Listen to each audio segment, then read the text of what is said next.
नमस्कार। आज हम एक ऐसी दुनिया का सफर करने वाले हैं जो दिखती तो नहीं लेकिन जिसके बिना हम और आप होते ही नहीं।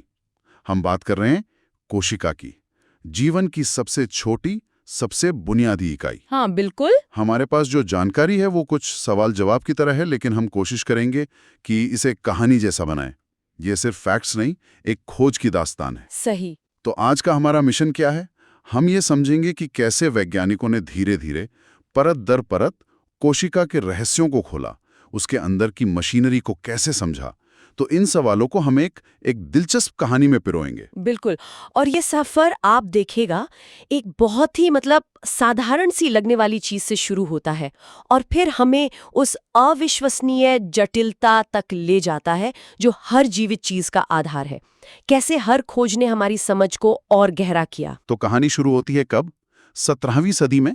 साल था 1665। पहला सवाल, किसने सबसे पहले पेड़ की छाल, कॉर्क में वो छोटे छोटे खांचों जैसी चीजें देखी और उन्हें सेल कहा? वो थे रॉबर्ट हुक, इंग्लैंड के। उन्होंने खुद के बनाए एक साधारण से माइक्रोस्कोप से कॉर्क की पतली परत देखी और उन्हें उसमें जैसे मधुमक्खी के छत्ते होते हैं ना, वैसे छोटे छोटे खाली कमरे दिखे। खाली कमरे? हाँ, क्योंकि कॉर्क तो निर्जीव होता है, तो उन्हें बस दीवारें ही दिखी, अंदर कुछ नहीं। और इन्हीं को सेल कहा। हाँ। ये शब्द कहाँ से आया? हाँ, सेल। ये लैटिन शब्द सेल्यूला हाँ से आया, जिसका मतलब ये होता है छोटा कमरा। तो शुरुआत तो हुई इन छोटे कमरों से। क्या दिलचस्प शुरुआत है। हाँ लगा होगा बस कुछ खाली डिब्बे हैं, पर ये तो बस झांकी थी। बिल्कुल। कहानी आगे बढ़ी। हाँ। कुछ साल बाद 1674 में हाँ। एक और डच वैज्ञानिक थे, एंटन वॉन ल्यूएनहॉक। उन्होंने हुक से कहीं बेहतर माइक्रोस्कोप बनाए। अच्छा। और उन्होंने जो देखा वो हैरान करने वाला था। तालाब के पानी की एक बूंद में उन्होंने पहली बार जिंदा चलती फिरती अकेली कोशिकाएं देखी। ये बहुत बड़ा कदम था, निर्जीव कमरों से एकदम जिंदा दुनिया की ओर। वाह! तो अब पता चला कि जीवन इन छोटी इकाइयों में है। लेकिन फिर सवाल उठा होगा, भाई इन कमरों के अंदर है क्या? हाँ बिल्कुल। उत्सुकता बढ़ी।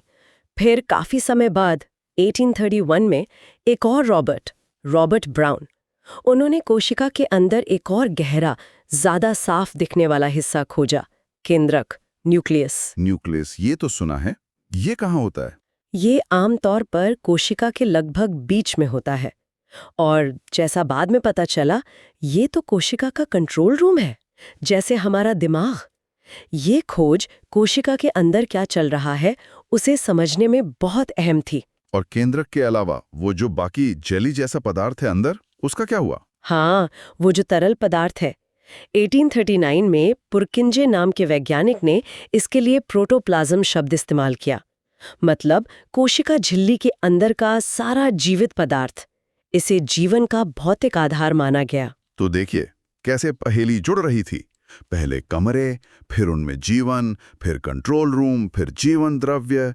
इन सब खोजों से मिलकर कोई बड़ा आइडिया तो बना ही होगा। बिल्कुल, यहीं से कोशिका सिद्धांत यानी सेल थ्योरी की नींव पड़ी। 1838-39 में दो जर्मन वैज्ञानिक थे, मथायस श्लाइडिंग जो पौधों पर काम करते थे और थियोडोर श्वान जो जंतुओं पर। अच्छा, एक पौधों वाला, एक जंतुओं वाला। हाँ, दोनों ने मिलकर ये सिद्धांत पेश किया।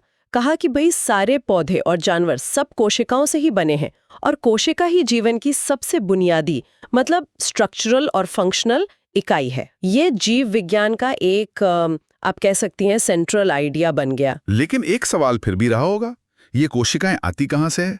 क्या मिट्टी से उग जाती हैं? हाँ, नहीं, ये बड़ा सवाल था और इसका जवाब आया 1855 में। रुडोल्फ विर्चो ने दिया।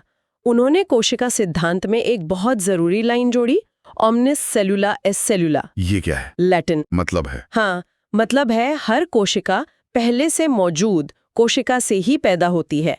ये बहुत बड़ा विचार था।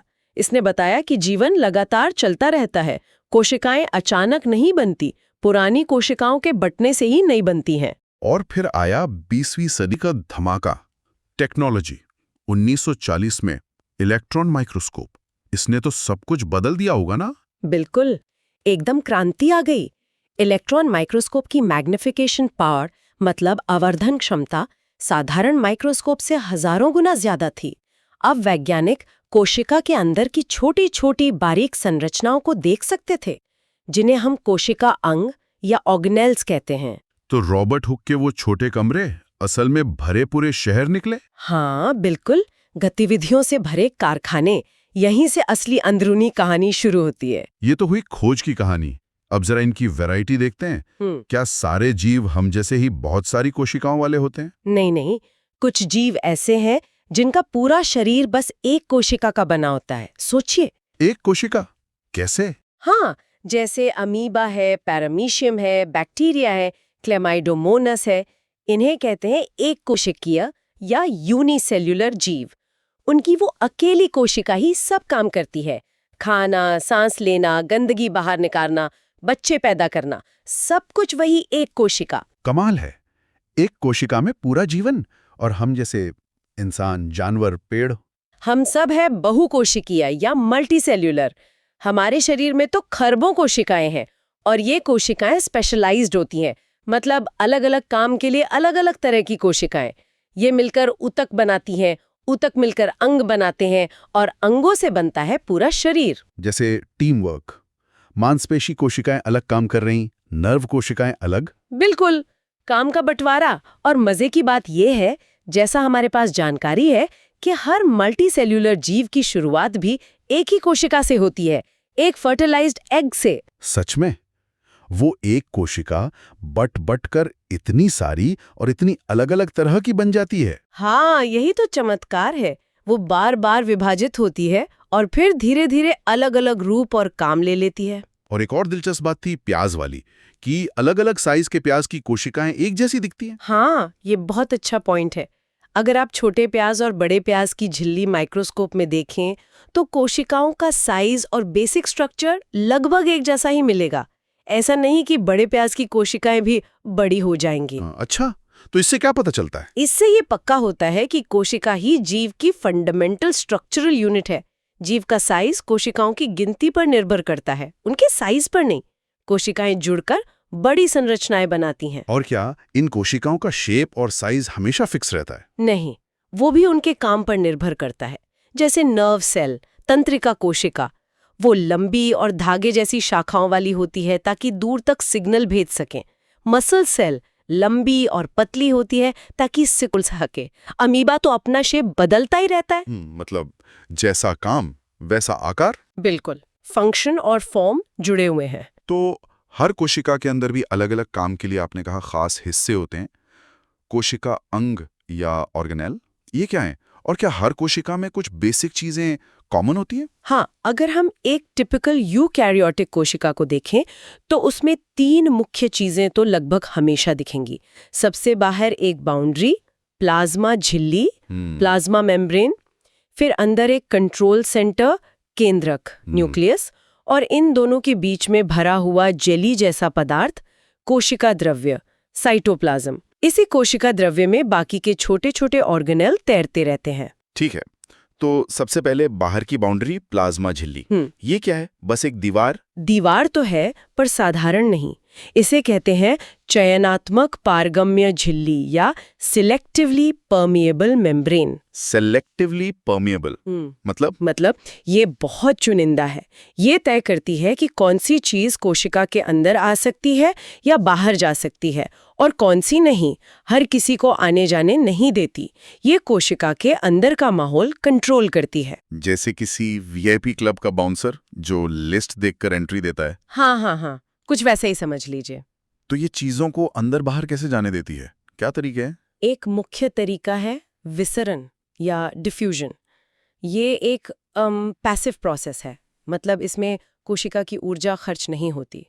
जहाँ कोई चीज़ जैसे ऑक्सीजन या कार्बन डाइऑक्साइड गैस ज़्यादा मात्रा में है, वो अपने आप उस तरफ जाने लगती है जहाँ वो कम मात्रा में है, जब तक दोनों तरफ बराबर ना हो जाए। अच्छा, जैसे कमरे में परफ्यूम स्प्रे करें हाँ, तो फैल जाता है। बिल्कुल वैसा ही गैसों का लेन देन कोशिका में ऐसे ही होता है। और पानी कैसे आता जाता है? पानी के लिए भी यही सिद्धांत है, लेकिन जब पानी का बहाव इस खास झिल्ली के आर पार होता है तो उसे परासरण या ऑस्मोसिस कहते हैं।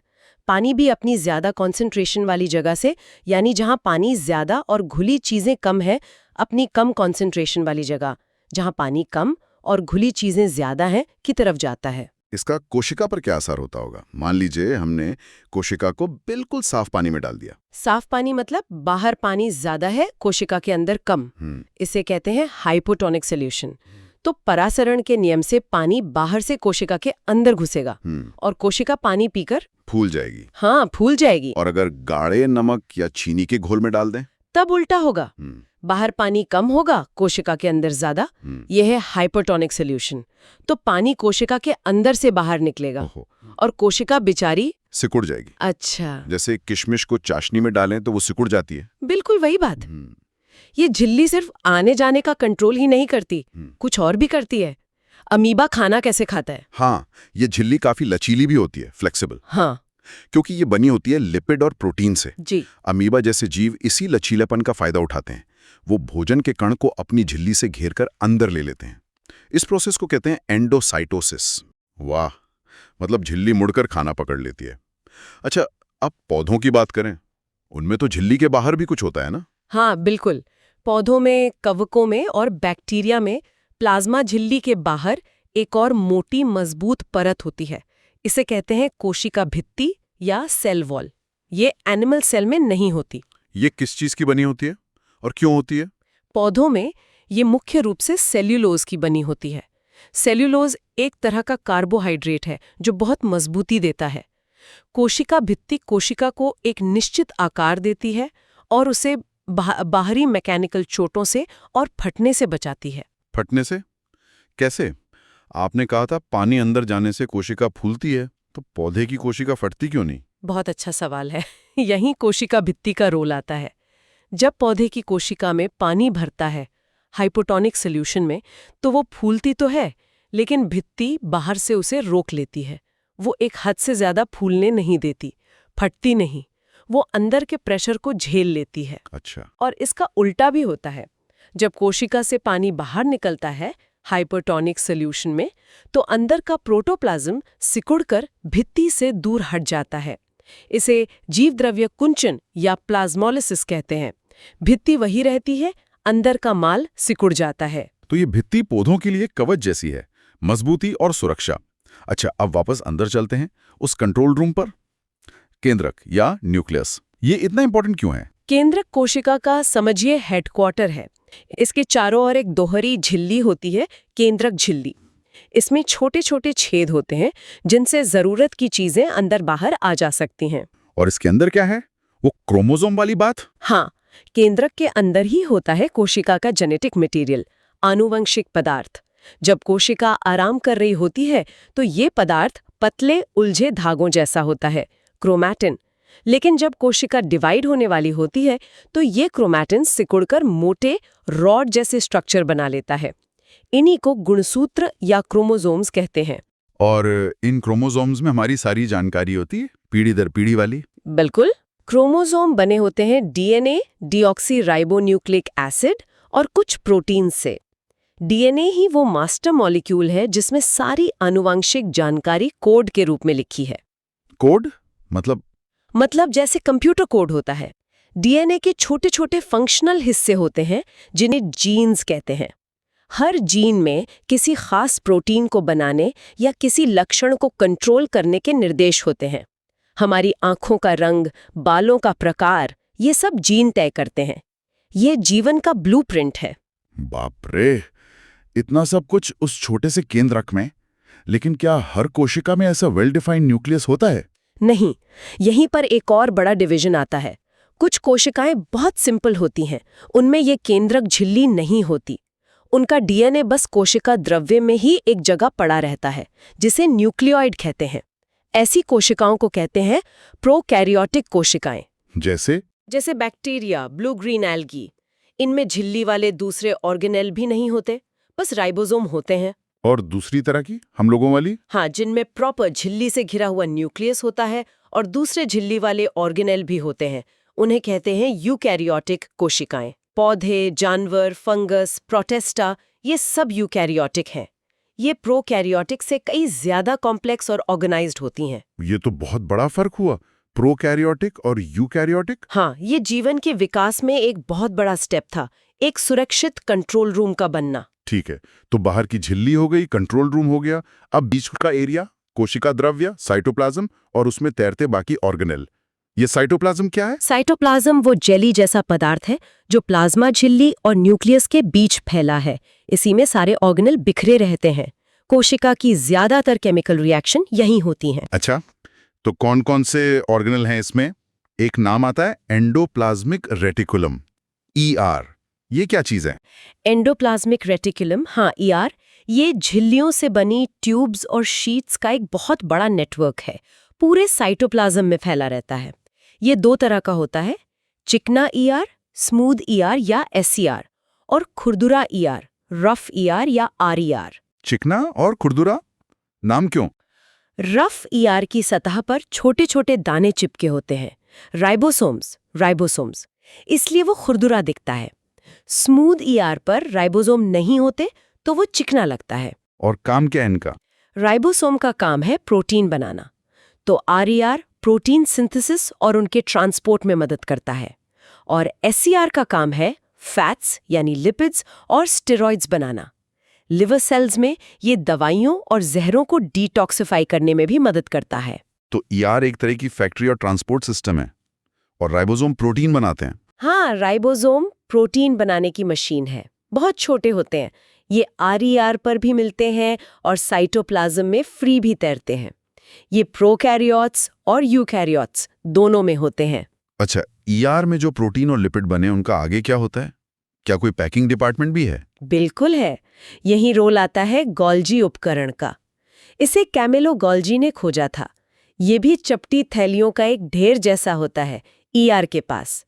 ER से निकले पदार्थ गोल्जी में आते हैं। फिर यहाँ उनकी थोड़ी और मॉडिफिकेशन होती है, सॉर्टिंग होती है, और फिर उन्हें पैक करके छोटी छोटी वेसिकल्स थैलियों में भरकर उनकी मंजिल तक भेज दिया जाता है, चाहे कोशिका के अंदर कहीं या कोशिका के बाहर। ये समझ लीजिए कोशिका का पोस्ट ऑफिस या कुरियर सर्विस है। गोल्जी उपकरण, ओके। ये लाइसोसोम बनाने में भी मदद करता है, ऐसा सुना है? हाँ, गोल्जी लाइसोसोम के निर्माण में भी शामिल है। लाइसोसोम, इनका नाम तो बड़ा बदनाम है। आत्मघाती थैली या सुसाइड बैग्स। हाँ, कहते तो हैं। लाइसोसोम भी झिल्ली वाली थैलियां हैं, लेकिन इनके अंदर बड़े पावरफुल डाइजेस्टिव एंजाइम भरे होते हैं। डाइजेस्टिव एंजाइम क्या बचाते हैं ये? इनका काम है कोशिका में आए बाहरी बेकार पदार्थ, जैसे कोई बैक्टीरिया घुस आया या फिर कोशिका के ही पुराने घिसे पिटे ऑर्गेनेल, उनको पचाकर खत्म करना। ये कोशिका के क्लीनिंग क्रू या रिसाइकलिंग डिपार्टमेंट जैसे हैं। तो फिर आत्मघाती थैली क्यों? इसलिए कि अगर कभी कोशिका बहुत ज्यादा डैमेज हो जाए या उसकी उम्र पूरी हो जाए तो ये लाइसोसोम फट सकते हैं। तब इनके एंजाइम बाहर निकलकर अपनी ही पूरी कोशिका को पचा डालते हैं। ये एक तरह का प्रोग्राम्ड सेल डेथ है। बाप रे, खतरनाक काम। अच्छा, ये सब जो काम हो रहे हैं, प्रोटीन बन रहा, पैकिंग हो रही, सफाई हो रही, इन सब के लिए एनर्जी तो चाहिए? बिल्कुल चाहिए, और एनर्जी बनाने का काम है माइटोकॉन्ड्रिया। माइटोकॉन्ड्रिया, इन्हें कहते हैं कोशिका का पावर हाउस या ऊर्जा घर। माइटोकॉन्ड्रिया, ये कैसे दिखते हैं? ये भी डबल मेम्ब्रेन वाले ऑर्गेनेल हैं। बाहरी झिल्ली स्मूथ होती है, पर अंदर वाली झिल्ली में बहुत सारे फोल्ड्स होते हैं, जिन्हें क्रिस्टी कहते हैं। इससे सरफेस एरिया बढ़ जाता है। और ये एनर्जी बनाते कैसे हैं? माइटोकॉन्ड्रिया करते हैं सेल्यूलर रेस्पिरेशन, यानी कोशिका श्वसन। ये ग्लूकोज जैसे भोजन को ऑक्सीजन की मदद से तोड़ते हैं। इस प्रोसेस में जो एनर्जी निकलती है उसे ये ATP, एडेनोसिन ट्राइफॉस्फेट नाम के मॉलिक्यूल में स्टोर कर लेते हैं। ATP। हाँ, ATP। ये कोशिका की एनर्जी करेंसी है, जैसे हमारे लिए रुपया होता है। जब भी कोशिका को कोई काम करना होता है, वो ATP खर्च करती है। और ये बात सच है कि माइटोकॉन्ड्रिया का अपना DNA और राइबोसोम भी होता है? हाँ, ये बहुत ही खास और दिलचस्प बात है। माइटोकॉन्ड्रिया और पौधों में मिलने वाले प्लास्टिड्स, ये दो ऐसे ऑर्गेनेल हैं जिनका अपना खुद का DNA होता है, जो न्यूक्लियस के DNA से अलग है, और इनके अपने राइबोसोम भी होते हैं। इसका मतलब? इसका मतलब ये अपने कुछ प्रोटीन खुद बना सकते हैं।